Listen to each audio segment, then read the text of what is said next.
Darker Pastures is a prairie gothic horror anthology and contains scenes and themes which some listeners may find distressing.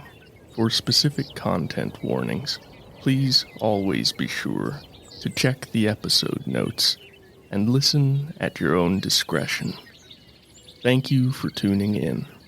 I hope you enjoy today's humbly hideous offering.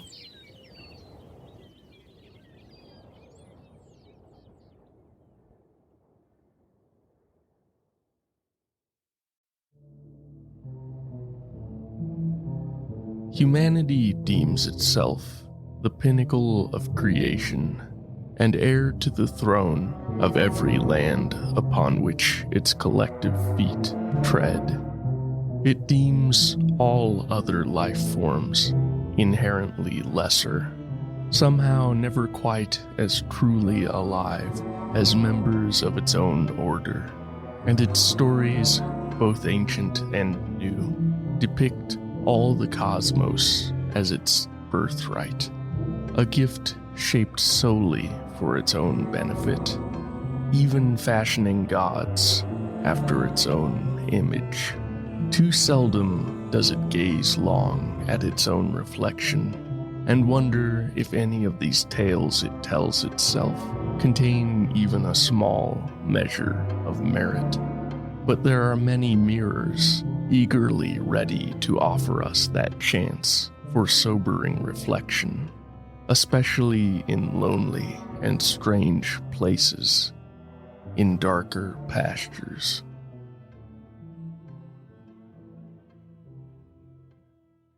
Episode 23, El Sepulcro.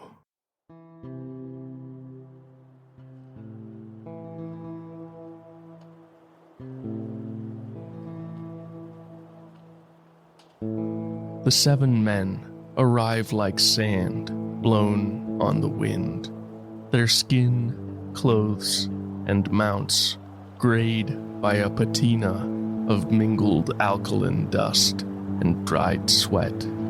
They ride in the bruised dusk, these wind-blown shadows, at one with their horses, beneath a sky halved in war, between sharp fire-death golds and insidious ink-stained purples.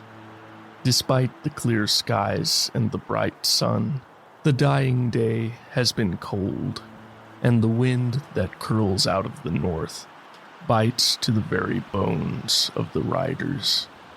Beneath their ashen guises of sweat and soil, the men are of disparate cast in both feature and frame, and yet there is a certain kinship between them all, in their easy grace on horseback, in their stoic acceptance of this rugged, rainless land, and its many hardships and threats, both stark and subtle.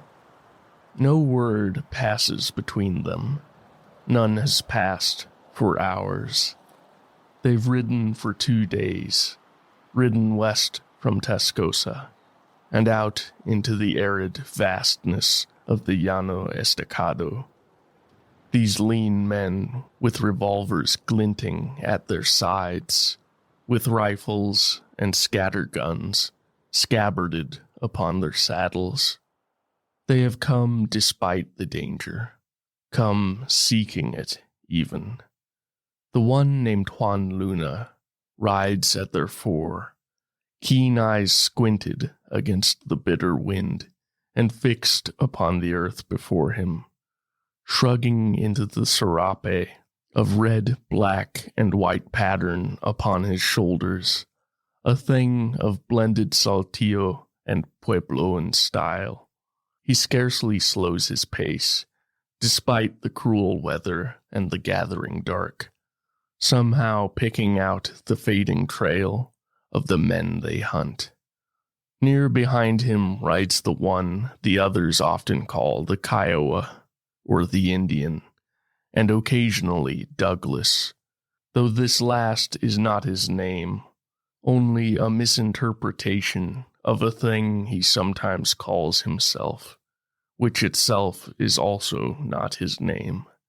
His true name he has left behind, back with the heartache of war and death, and a peace which is just as bitter, with the Quaker agents the government sent to tell his people they could not hunt, but must farm the lifeless Oklahoma soil, planting crops that will never grow for their sustenance, to tell them that they must leave their teepees and live in houses that cannot be moved, like the white men.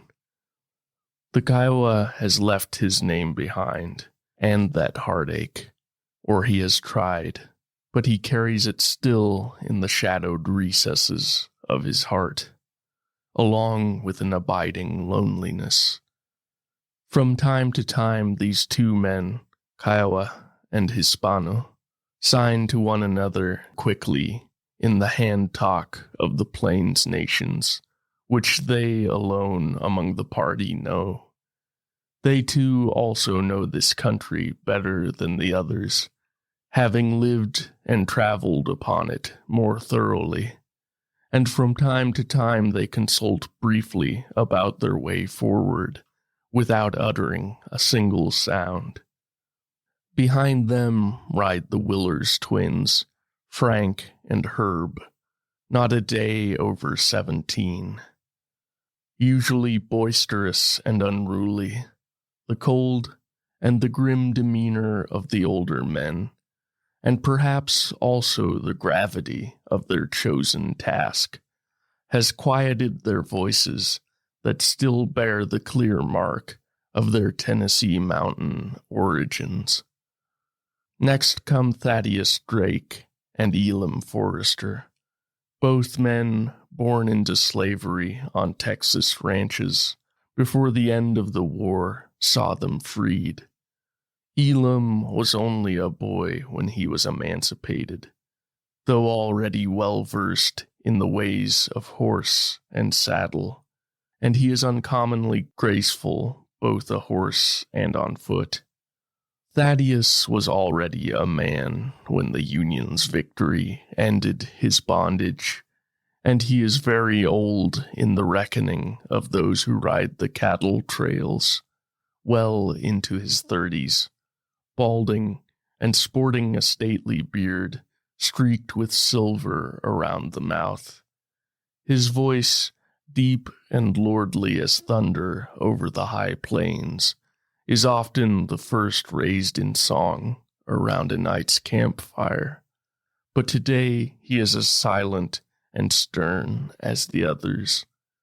Both he and Elam were friends with one of the men left dead on the Tascosa cantina floor in the wake of an argument over cards, and they yearn for a justice which they know the law, already hardly extant in this western country, does not seek on behalf of men like their dead friend, like them, men born with skin a few shades too dark, or with the wrong last name, or the wrong bloodlines. Bringing up the rear, a little distance away from his fellows, rides Ward Hewitt.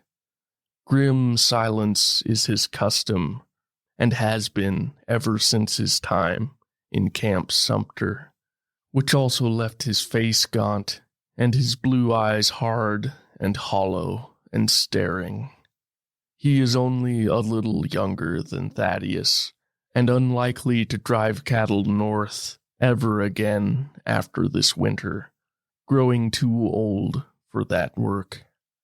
In truth, even their current errand sits heavily with him, but he alone among the party was temporarily deputized by the beleaguered sheriff in Tascosa, and to Ward duty is a sacred thing, to be discharged at all pains. As the disk of the sun settles on the western horizon, Ward drifts back from his distant reverie and suggests they find a place to pass the night, his voice still carrying a hint of his ever-receding youth in Maine. Elam protests, saying that the fleeing gunmen already have too much of a lead as it is, but Thaddeus attempts to calm him, reasoning that tracking in the dark is a fool's errand, and that the killers are also likely to bed down and wait out the cold night. Grudgingly, Elam nods, his brow furrowed with suppressed frustration. Juan gives a low call of surprise, and following his gaze, the other men see the pale walls of a Spanish mission rearing from the dusty plains, in the hollow beneath a rocky escarpment about half a mile distant from them. As if by wordless assent, all the riders draw up their horses to gaze at the structure in mingled wonder and disconcertment. Some are new to these far western reaches, some have traveled them before, but all know that the mission should not be there, that the Spanish did not indulge in the extravagance of such construction this far removed from the centers of their imperial power and wealth, in wild desolation so sparsely peopled.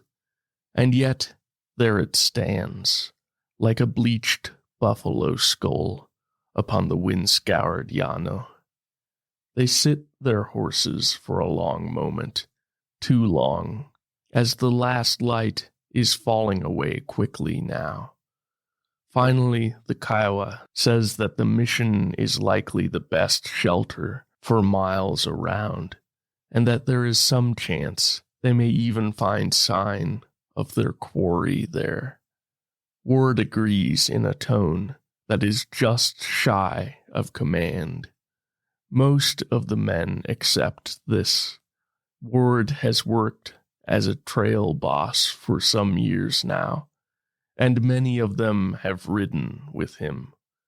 Only the Willers twins, still green and full of youthful pride, give any sign of balking, but they urge their horses forward along with the others. As they approach, it becomes plain that there is no visible light emanating from within, and that the mission must stand abandoned. Still, they move cautiously, for the pale adobe church is more than large enough to hide 3 desperate men, perhaps even a small fire in its guarded bowels. With a hint of alarm creeping into his soft voice, Juan observes that there is no crucifix ornamenting the peak of the roof or the little towers. Probably just fell off, one of the Willers twins says. After a moment of silence, broken only by the sound of a horse snuffling and the steady patter of hooves on the scant grass and hard-bitten dust, Juan adds that there's no wall. There are no other buildings at all. What the hell does that matter? One of the Willers twins asks. Es extraño, Juan says to himself, then answers the boy in English, saying that this far from a city or town, there should be more than just the mission church. There should be buildings for people to sleep and work and eat in, for storage at the very least. You're jumpy as a hare. The Willers boy laughs mockingly. Juan makes no reply. A nebulous memory is coalescing in his mind, one from his childhood in the village further west.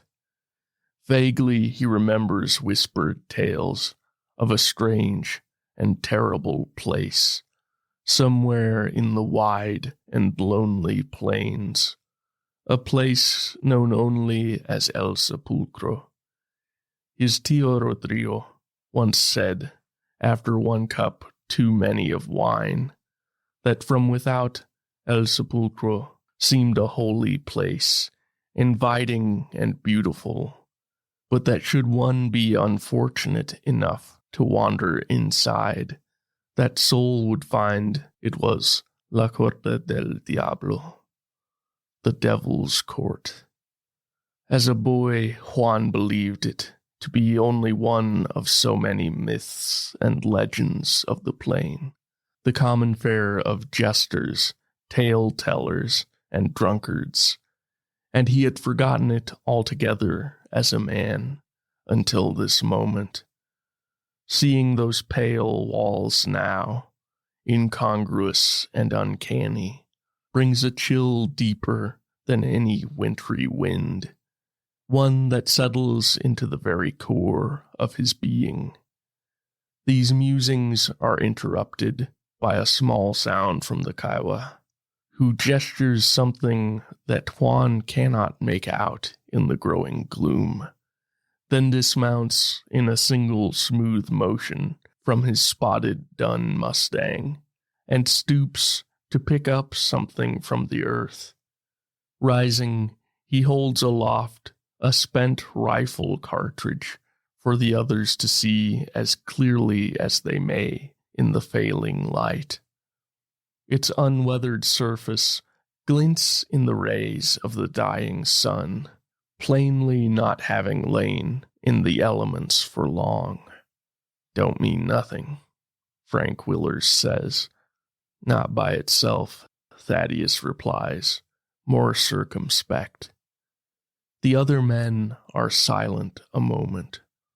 Ward says at last that there's no use in guessing what it might or might not mean, then spurs his Gruyot gelding on toward the mission.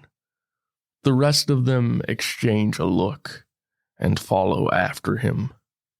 But they've not ridden far when Elam points out a handful of unfired paper cartridges for a revolver lying scattered in the dirt. Judas in hell, Herb Willers swears. They ride forward more quickly now, drawing up only 20 paces before the white adobe church, sliding out of their saddles and readying their weapons.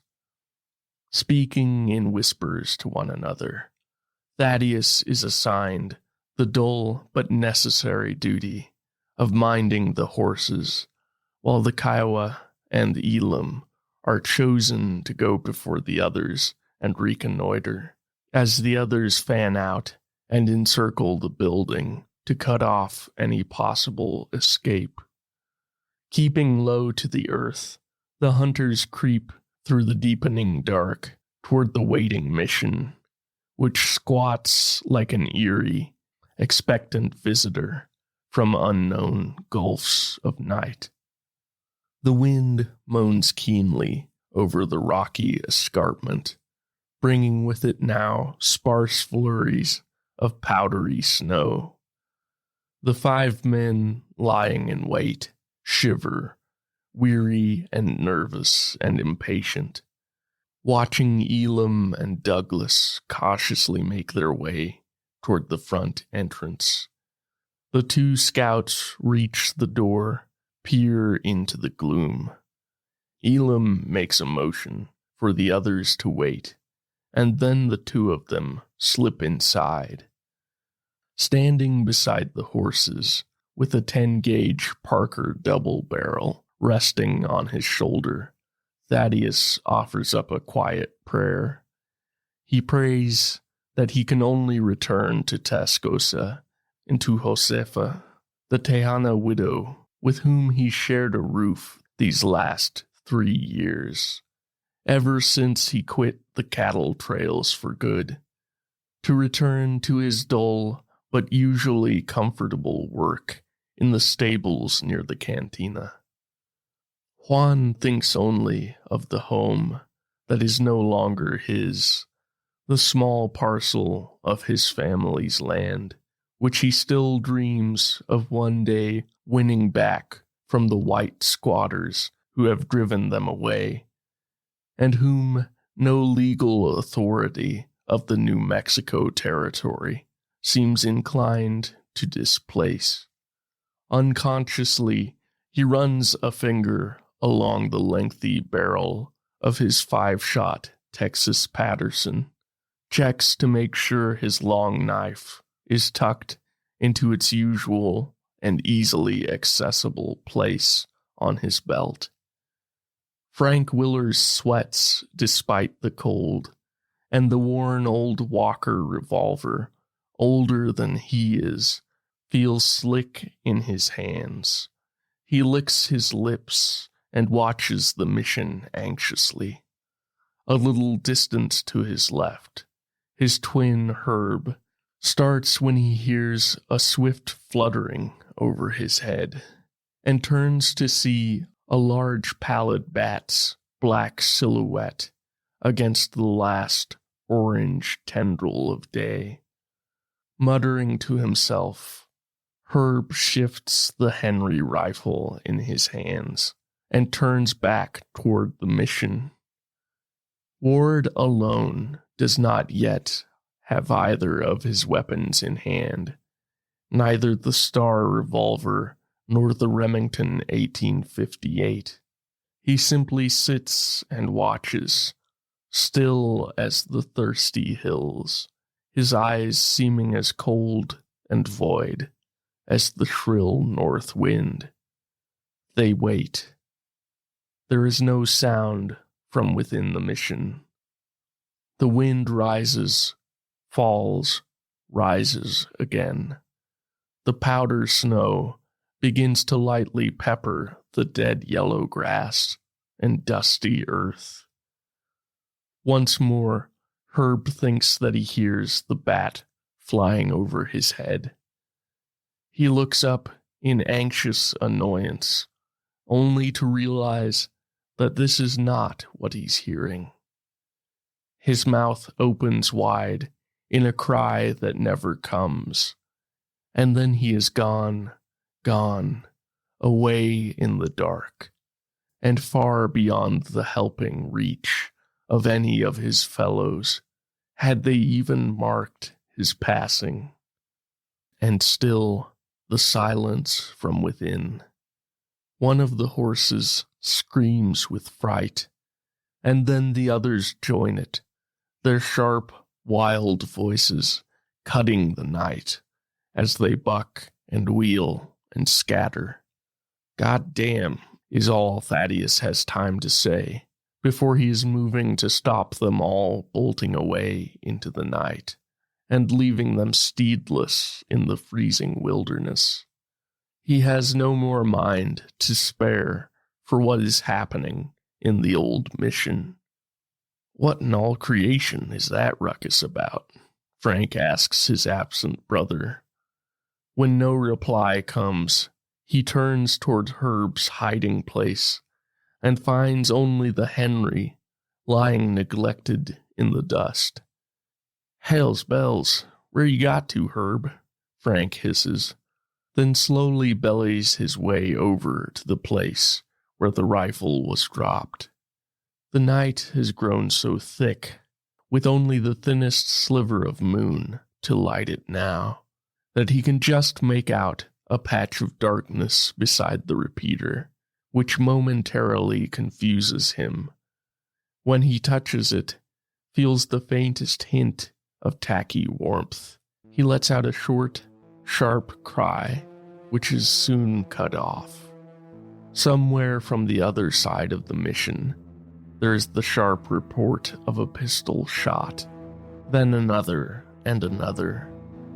Juan races toward the yawning door of the place which he can only think of as El Sepulcro, firing a fourth shot at the great shadow bearing down on him from the darkling heavens. In the instant of the shot's flash, he receives a hallucinatory image of the thing's face, hideously reminiscent of fox, snake, and toad. and yet also human somehow, or at least simian. There's a warbling shriek like nothing he's ever heard before as the bullet drives home, and the thing arcs back upward, ponderously and unsteadily, on massive, membranous wings. Ward is firing now too, his star in hand. One of the things crashes heavily to the earth, with the sound of crunching bones and wet meat. The old Union soldier spares it only the briefest of glances before firing at the next winged shadow and running toward the aperture into which the Hispano has just disappeared. Within, there is pure darkness and the smell of death.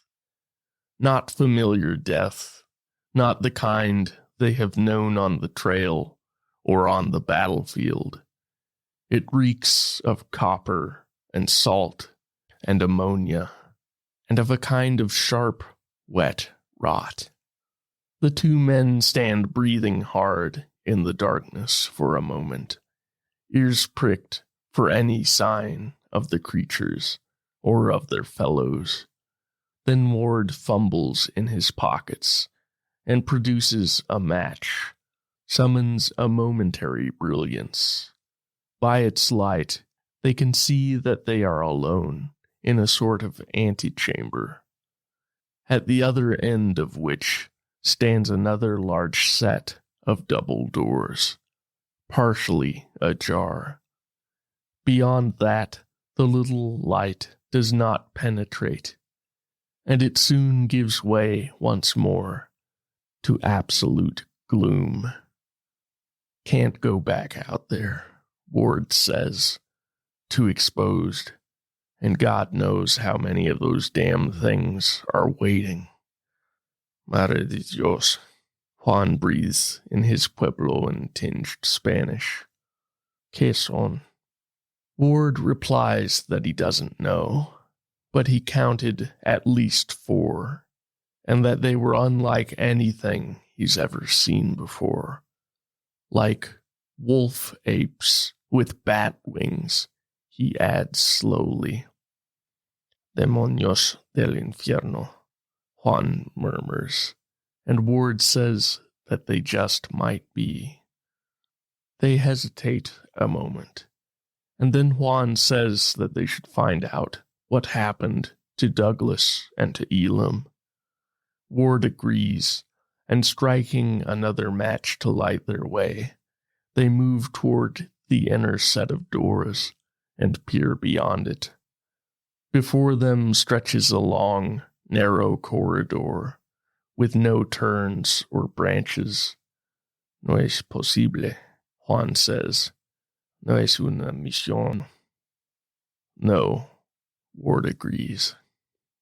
The second match dies, and Ward is fumbling for another when both men realize that a faint, pale blue light is beginning to emanate from the corridor. Juan utters a prayer in his native tongue. Ward only stands and stares down the length of the passage. Finally, he turns to the Hispano and asks if they shall walk into hell together. Juan hesitates a moment, then says that they should reload their revolvers first. With a sharp bark that Juan only belatedly recognizes as mirthless laughter, Ward agrees that it's a good idea, and they do so before moving down the corridor, as straight and ineluctable as the road to death.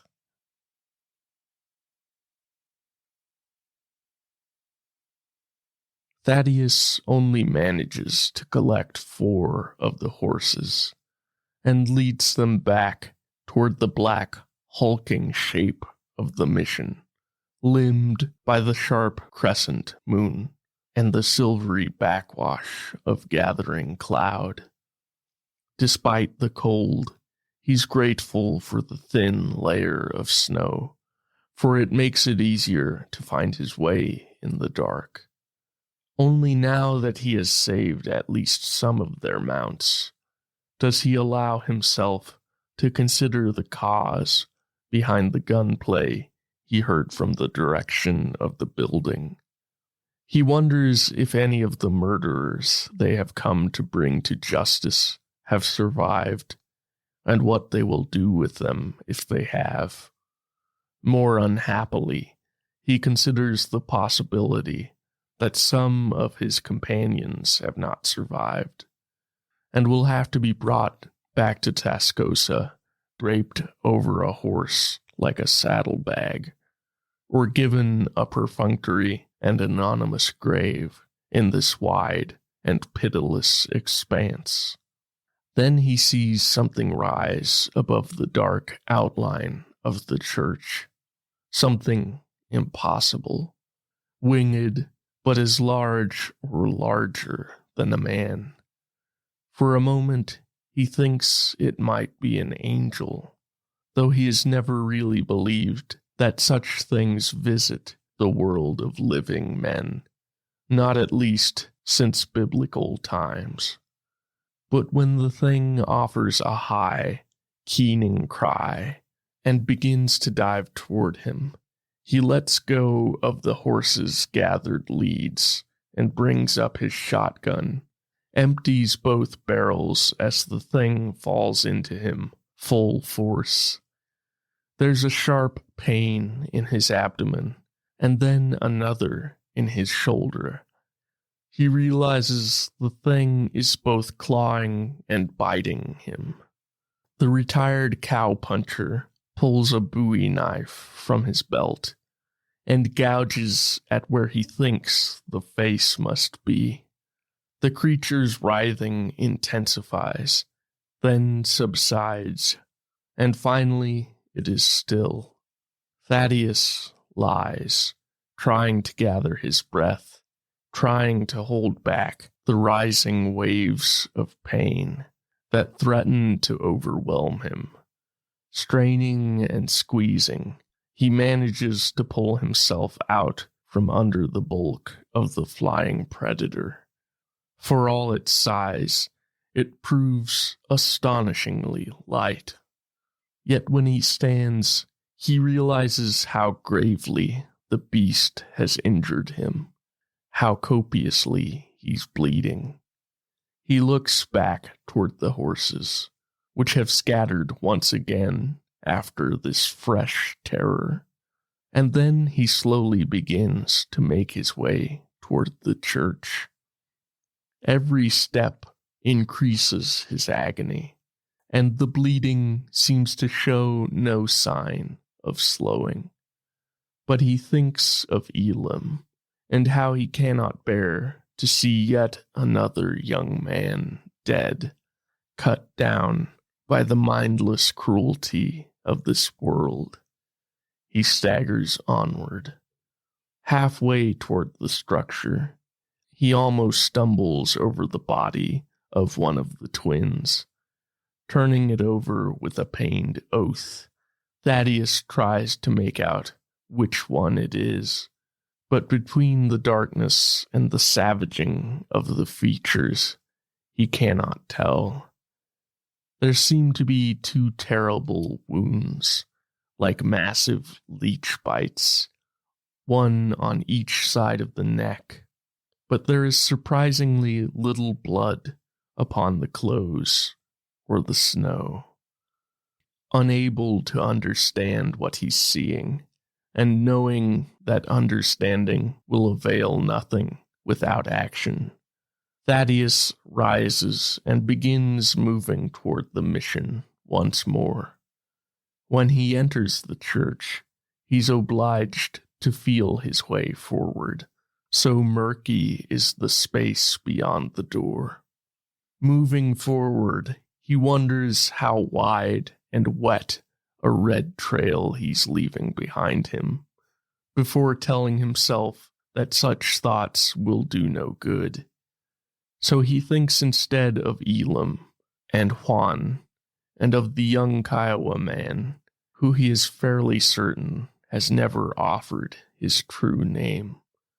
And he thinks of Josefa and their little adobe house, and of the smell of the stables. He is well past a second set of doors before he realizes it's no longer totally dark.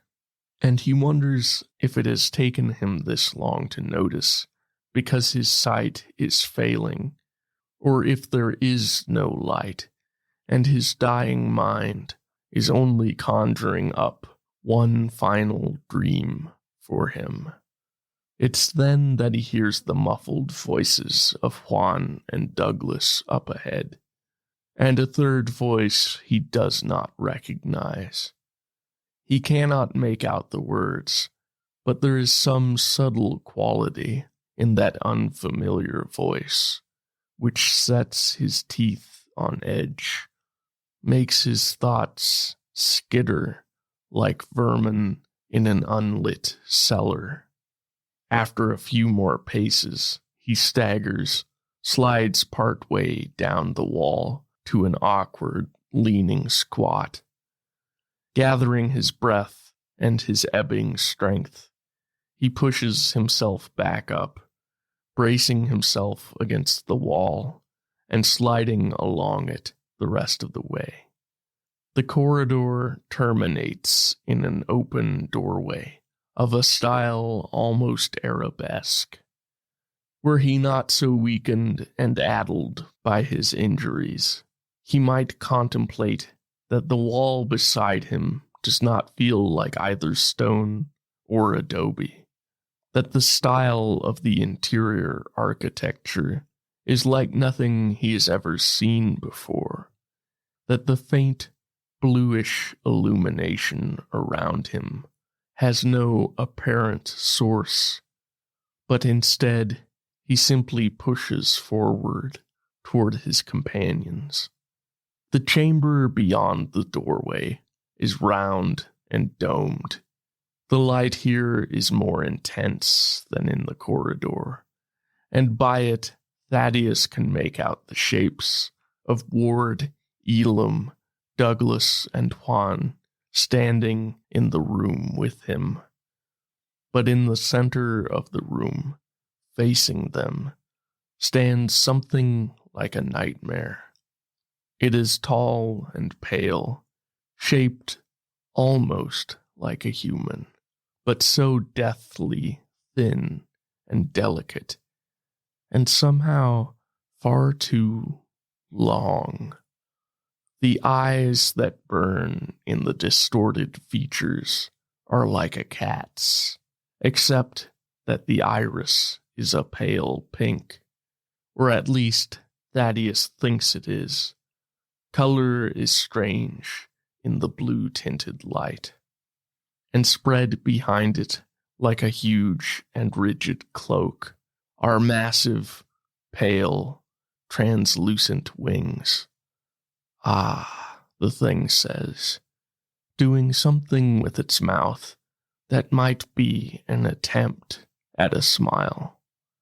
We have another guest. A dream, Thaddeus thinks. This is a dying dream, after all. The flesh of the thing seems to ripple slightly, like lake water touched by the faintest breeze. And somehow the face seems a little less strange now. Thaddeus begins to step forward, but the Kiowa turns and gestures for him to stop. Then his eyes go wide upon seeing the older man's wounds. "What is this?" Elam asks. "This?" The thing spreads its arms expansively. The hands seem to have the wrong number of fingers. "This is my home, my vessel. You have come without invitation, but you are welcome. You are the devil," Juan says.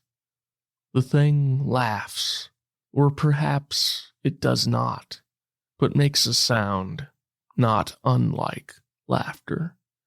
"Stay away from it," Douglas says to Thaddeus. Elam takes a step toward the thing in the center of the room. "Yes," it says, "I am master here. Come to me, and I will make you welcome."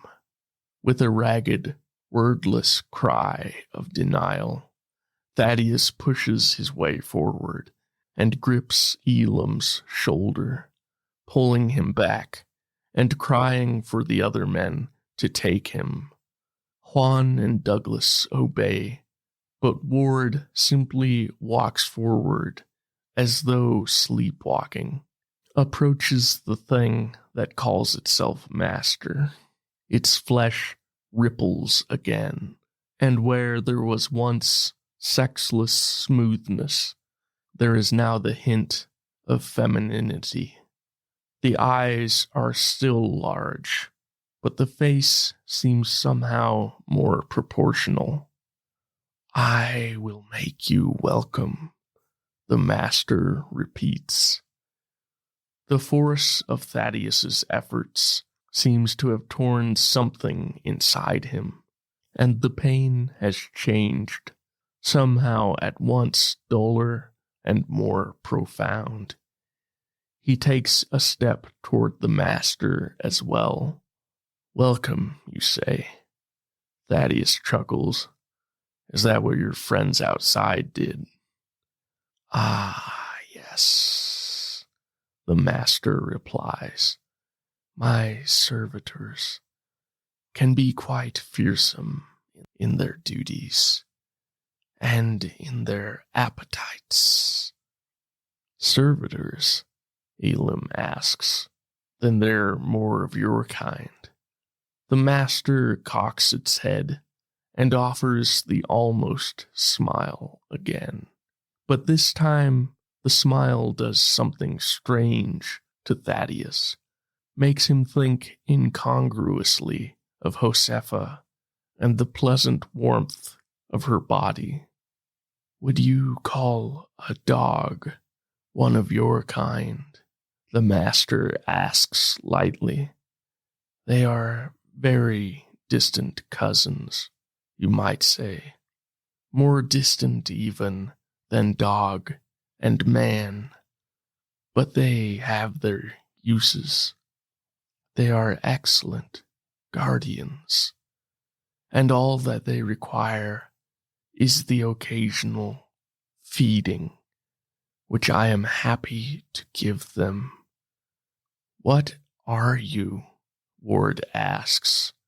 His voice is softer and more fragile than any of the other men have ever heard before.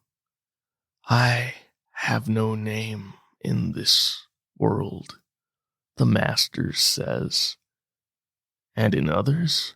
Ward asks, his voice becoming almost dreamy. The master's flesh shifts and shimmers, and the femininity is no longer mere hint, the face no longer eldritch and repellent, but comely. "It has been so long that I do not remember it," the master replies, and the gentle sorrow in the statement is so genuine that Thaddeus feels a momentary pang of pity for it. Ward seems to be moved by a similar sentiment, for he steps forward and reaches out toward the creature. "You look so like her," he says, and tears flow down his cheeks. "Yes," the master says, and its wings unfurl and spread so very wide. And Thaddeus opens his mouth to shout when he sees that their interior is crimson and rode with dozens and dozens of barbs like the thorns of a rose. The master steps toward Ward, embraces him, and the wings enfold themselves over the gaunt man's form. before Thaddeus can utter the cry he's gathering. Worse than any screams, there is only silence under those wings, which pulsate slightly and rhythmically, the paler outside face darkening somewhat toward red. When the wings are opened once more, the gray and shriveled thing that falls to the floor, punctured in 100 places, looks not at all like Ward. Elam screams and empties his Lamont revolver at the master. Almost half of the 9 shots go wide of the mark, but those that strike true rip small, bloodless wounds in the master's flesh. What oozes from them is clear and smells sharp and ammonic. The master only offers that almost smile, its flesh once more rippling and becoming by each second less human. Thaddeus shouts to Juan and Douglas to get the younger man out of here, to flee from this mouth of hell. The Kiowa man is silent a moment, then seizes Elam and begins urging him toward the door. Juan, absorbed in horror, stands staring a moment longer, then turns and joins Douglas. "Do not be afraid," the master smiles. "I will make you welcome. With me, in me, you will live forever. You will see suns and worlds beyond counting, and you will never know hurt or decay again." His vision blurring, Thaddeus slowly sinks to the floor, looking up at the master. "What are you?" Thaddeus asks the question once more. "I am older than your son. I am the living repository of 1,000 worlds." Thaddeus closes his eyes for a long moment before opening them again.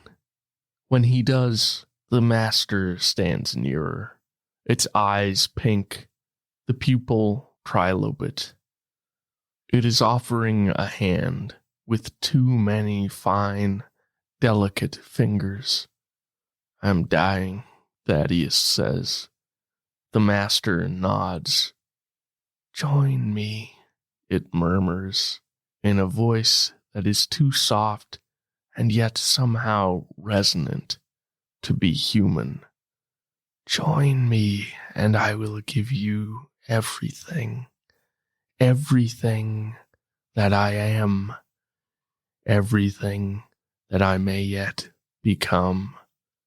Heavy silence stands between them. Then, slowly, wanly, Thaddeus says that this world never gave him much, and always took away what it did. And he takes the alien hand, accepts the enfolding barbed membranes, like the tender embrace of a lover. The 3 young men wait in the breathless dark of the antechamber until the first gray fingertips of dawn creep into the eastern sky.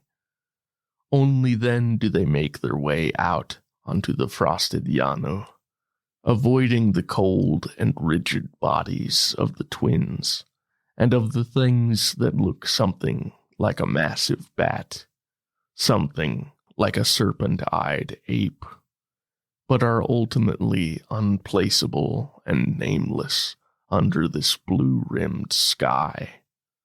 And only in the morning light do they see the remains of a tiny campfire, and of more spent cartridges, and of dried bloodstains in the dust, in the lee of the mission's walls, and they take it as a sign that there is no need to hunt the killers from the cantina any longer.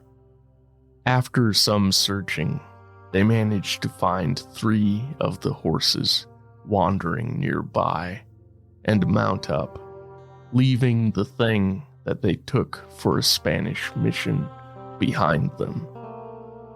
They have not gone far when the dwindling night to their rear is split by a wail and a roar like nothing they have ever heard. And they turn to see the adobe structure rupture and fragment, and a pale orb rip itself from the bowels of the building and rise up into the sky, trailing blue flame, then receding higher and higher until it's nothing but a fading, pale blue star.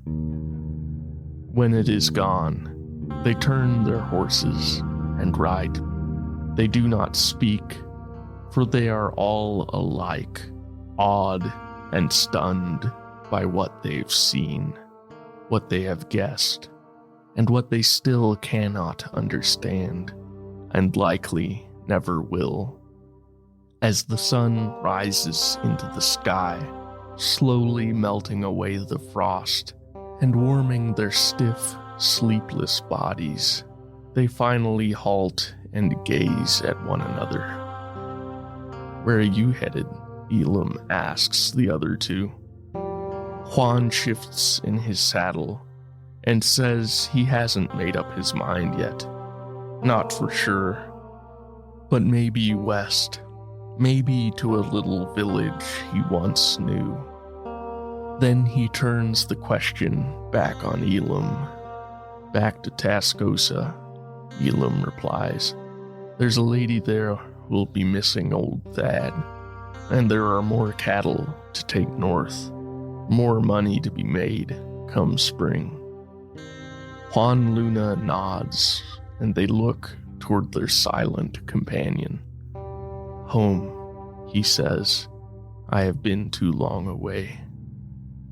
And at last, he tells them his true name, before in friendship the 3 men part ways under the bright sun of the southern plains.